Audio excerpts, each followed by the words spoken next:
दोस्तों, आज की बात आप सभी को सुननी चाहिए। मैं आपके साथ एक अनुभव साझा करना चाहता हूँ। जब कोई इंसान किसी बीमारी से ग्रसित होता है तो वह इलाज के लिए जिला अस्पताल, मेडिकल कॉलेज जैसे संस्थानों में जाता है। वहाँ इलाज होने के बाद यदि डॉक्टर को लगता है कि इसे आगे रेफ़र किया जाना चाहिए तो प्रदेश की राजधानी में हॉस्पिटल, स्टेट लेवल के हॉस्पिटल में रेफ़र किया जाता है, जिससे मरीज़ को इलाज मिल सके। और गवर्नमेंट का भी नीति होता है कि सभी लोगों को निःशुल्क और प्राइवेट दोनों प्रकार की सुविधाएं राजधानी में उपलब्ध होती हैं। जो जैसा इलाज कराना चाहे, जिसके पास पैसा है वो प्राइवेट जा सकता है और जिसके पास नहीं होता है वो सरकारी में भी इलाज करवा सकता है। इसके लिए गवर्नमेंट बहुत बजट अलॉट करती है। लेकिन होता क्या है, जब एक मरीज़ जिला अस्पताल से रेफ़र राजधानी हॉस्पिटल में रेफ़र किया जाता है तो होता क्या है कि वहाँ सबसे पहले बेड ना खाली होने की बात बताई जाती है। उसके बाद में आपके मरीज़ को कहते हैं कि इसको आगे ले जाइए। आगे मतलब स्टेट लेवल के और हॉस्पिटल जो राजधानी में उपलब्ध होते हैं उन स्टेट को वो लोग प्रेफर करते हैं। एक्चुअली क्या है कि चाहते हैं वो कि ये अपने पेशेंट को जिस मतलब राजधानी के जिस स्टेट हॉस्पिटल में लेकर आए हैं, एग्जांपल के तौर पर मैं आपको बता दूं कि मान लीजिए आपने लखनऊ के RML हॉस्पिटल में पेशेंट को लेकर पहुँचे रात में 12 बजे। वहाँ का स्टाफ यदि आपसे कह रहा है कि यहाँ सीट उपलब्ध नहीं है, आपको इनको KGMC या PGI ले जाना चाहिए। एक पेशेंट जो मेडिकल कॉलेज उचित इलाज के लिए दौड़कर आता है, और मेरी भी घटना कुछ इस तरीके से है कि जो पेशेंट आया था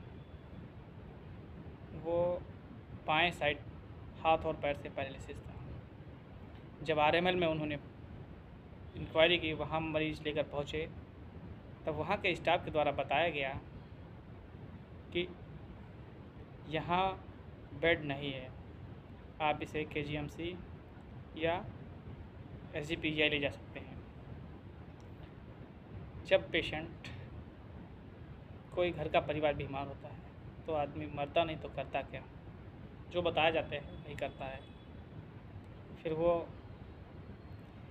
SGPGI के लिए एम्बुलेंस के साथ चले गए और वहाँ रात 12 बजे, लगभग में 12 बजने वाले थे, वहाँ भी यही बताया जाता है कि यहाँ बेड नहीं खाली है, ऐसा करिए आप SGPGI ले जाइए।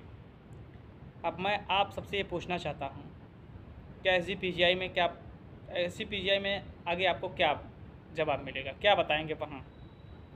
यदि इसी प्रकार हर हॉस्पिटल में बताते रहे कि आप SGPGI ले जाइए, आगे ले जाइए, यदि इस बीच पेशेंट के साथ कुछ होता है तो कौन जिम्मेदार होगा? जहाँ एक उम्मीद लगाकर एक इंसान स्टेट लेवल के हॉस्पिटल में आता है और उसे स्टेट लेवल के हॉस्पिटल में जिस प्रकार दर दर भटकना पड़ता है, वो शायद मैंने महसूस किया और काफ़ी परेशानी उठानी पड़ती है।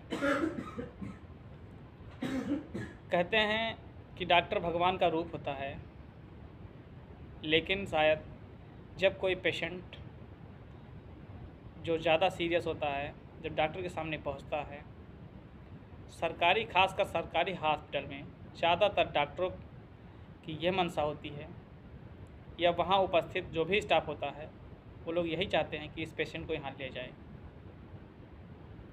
आखिर कहाँ ले जाए, मैं जानना चाहता हूँ, कहाँ ले जाए। SGPGI में वापस कर दिया, फिर क्या हुआ, उन्होंने मुझे बुलाया, फिर वापस से राम मनोहर लोहिया में गए। डॉक्टर साहब से रिक्वेस्ट किया गया, किसी तरीके से उन्होंने एडमिट किया, इमरजेंसी में ट्रीटमेंट चला, और इसके बाद में CT स्कैन के लिए एडवाइज किया। रात में CT स्कैन करवाया गया। फ़िलहाल डॉक्टर साहब ने बहुत अच्छे से बर्ताव किया हमारे पहुंचने के बाद, लेकिन जानकारी नहीं होती है तो बहुत भटकना पड़ता है। पेशेंट बहुत सीरियस था, सुबह हुई, फिर डॉक्टर साहब ने एडवाइज़ किया कि आप इसको KGMC में ले जाइए, यहाँ भी बेड नहीं खाली है, इसकी सर्जरी की आवश्यकता है। जब मैं KGMC गया, वहाँ बताया गया कि यहाँ सर्जरी तो हो जाएगी, लेकिन यहाँ भी बेड नहीं खाली है। पेशेंट इतना सीरियस है, अब हम क्या कर सकते हैं। उसका हीमोग्लोबिन भी कम है, और ऑक्सीजन, SpO2, BP, शुगर इत्यादि अचानक घटते बढ़ते रहते हैं, रीडिंग चलती है। जबकि इमरजेंसी में होता क्या है, चाहे KGMC हो चाहे RML हो, जो नए पेशेंट आते हैं उनको देखभाल किया जाता है। पुराने पेशेंट जैसे 2 घंटा बाद पुराना हो गया, फिर वो पेशेंट अपने बेड पे होता है, और उसके साथ एक तीमारदार होता है। फिर देखने वाला कोई होता है तो उसका तीमारदार, बार बार डॉक्टर या उसके वहाँ उपस्थित स्टाफ को बुलाया जाता है कि एक बार देख लीजिए, पेशेंट को देख लीजिए, लेकिन वो नए जो आने वाले पेशेंट होते हैं उसी में बिजी होते हैं। मेरा मकसद किसी की भावनाओं को ठोस पहुंचाना नहीं था, लेकिन क्या इस तरीके से किसी के साथ यह बर्ताव या व्यवहार होगा तो यह समाज के लिए अच्छा होगा। अपनी राय ज़रूर दें। आज वो पेशेंट काफ़ी सीरियस है, जिस पेशेंट की मैं बात कर रहा हूँ। ब्लड क्लॉटिंग हुआ है हेड में, इंटरनल ब्लीडिंग बताई जा रही है CT स्कैन में, सर्जरी की बताया गया है। डॉक्टर बोले हैं कि सर्जरी में भी पेशेंट को बचने का कम चांसेस है। तो मैं नहीं जानता कि सर्जरी में होने के बाद पेशेंट बचेगा नहीं बचेगा, लेकिन बेड ही नहीं है अभी, तो क्या किया जा सकता है। और वो शायद इंसान इतना वो भी नहीं कि किसी प्राइवेट हॉस्पिटल में ले जाकर एडमिट करवाए और वहाँ का खर्च झेल पाए। धन्यवाद मित्रों।